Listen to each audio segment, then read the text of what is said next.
Pinocchio. Il était une fois un vieux menuisier très pauvre du nom de Geppetto qui vivait avec un criquet doué de parole. Un jour, pour ne plus se sentir seul, le vieil homme tailla dans une bûche un pantin ressemblant à un enfant. Il est exactement comme je l'imaginais. Je l'appellerai Pinocchio. Alors que la nuit tombait, le pantin s'anima et, curieux de découvrir le monde, il s'enfuit de l'atelier. Le lendemain matin, Geppetto, comprenant que sa marionnette s'était animée, partit à sa recherche. Mais après l'avoir retrouvée, il eut toutes les peines du monde à la convaincre de rentrer avec lui. À la maison, le criquet réprimanda Pinocchio pour s'être mal comporté. Il lui rappela que même s'il était fait de bois, il devait être sage et aller à l'école comme tous les enfants. Pinocchio ne le remercia pas pour ce conseil. Tout ce qu'il voulait, lui, c'était s'amuser. Le jour suivant, sur le chemin de l'école, Pinocchio vendit son cahier et s'acheta une entrée au théâtre de marionnettes. Là-bas, il ne passa pas inaperçu. Certes, il n'était qu'un pantin en bois, mais un pantin vivant. Le marionnettiste Manchefeu devint furieux, car Pinocchio distrayait son public, et il menaça de l'utiliser comme bois à chauffer pour cuire son dîner. Mais apprenant que Pinocchio n'avait pas de mère et que son père était pauvre, Manchefeu eut pitié de lui. Il changea d'avis et lui offrit 5 pièces d'or.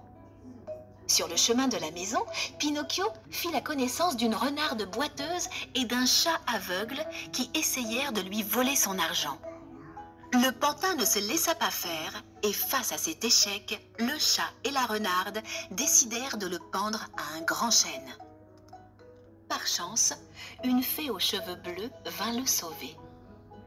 Alors que le criquet qui avait suivi Pinocchio lui racontait les aventures qu'il venait de vivre, la fée voulut mettre Pinocchio à l'épreuve. « Où sont les pièces d'or » demanda-t-elle. « Je les ai perdues » répondit-il, alors qu'elles étaient dans sa poche. À l'instant où il prononça ce mensonge, son nez s'allongea brusquement. « En fait, affirma le pantin, je les ai avalés sans le vouloir. » Et son nez s'allongea de plus belle. Les mensonges, Pinocchio, sont rapidement découverts, le prévint la fée. Il y a ceux qui raccourcissent les jambes et ceux qui allongent le nez. Après cette mise en garde, la gentille fée pardonna à Pinocchio et ordonna à des pivers de lui couper le nez. Pinocchio, qui avait retenu la leçon, reprit aussitôt le chemin de la maison. C'est alors qu'un écolier nommé Lumignot vint à passer.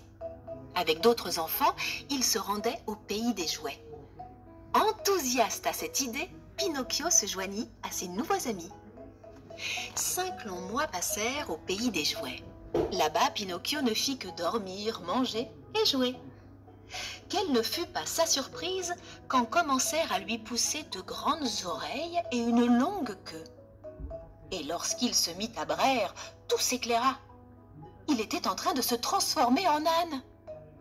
Mais une fois encore, la fée vint à son secours et lui rendit son apparence. Après toutes ces péripéties, Pinocchio ne souhaitait plus qu'une seule chose, retrouver son père, Geppetto. Il décida alors de rentrer à la maison. En chemin, Pinocchio joua de malchance. Il tomba à la mer. Le petit garçon de bois ne se noya pas, mais il dériva encore et encore, jusqu'à ce qu'un énorme monstre marin l'engloutisse. Il était si gros qu'il ne fit qu'une bouchée de Pinocchio. Finalement, alors qu'il errait dans les entrailles de l'animal, Pinocchio retrouva Geppetto. Le menuisier était parti à la recherche de son fils lorsque le monstre l'avait avalé lui aussi. Heureux de se revoir, père et fils se tombèrent dans les bras. Bien décidé à s'échapper, Pinocchio sauta par-dessus les vagues avec Geppetto sur son dos. Le menuisier et sa marionnette ne cessèrent ensuite de nager pour rejoindre la terre ferme. Tous deux reprirent le chemin de la maison sans jamais cette fois dévier de leur route. Pinocchio avait enfin retenu la leçon. Il irait à l'école et se comporterait bien. Mais plus que tout, Pinocchio ne voulait plus jamais se séparer de son père adoré. Pour le récompenser de ses bonnes résolutions, la fée lui offrit un présent inestimable. Désormais, Pinocchio ne serait plus une marionnette en bois, mais un enfant comme les autres, fait de chair et d'os.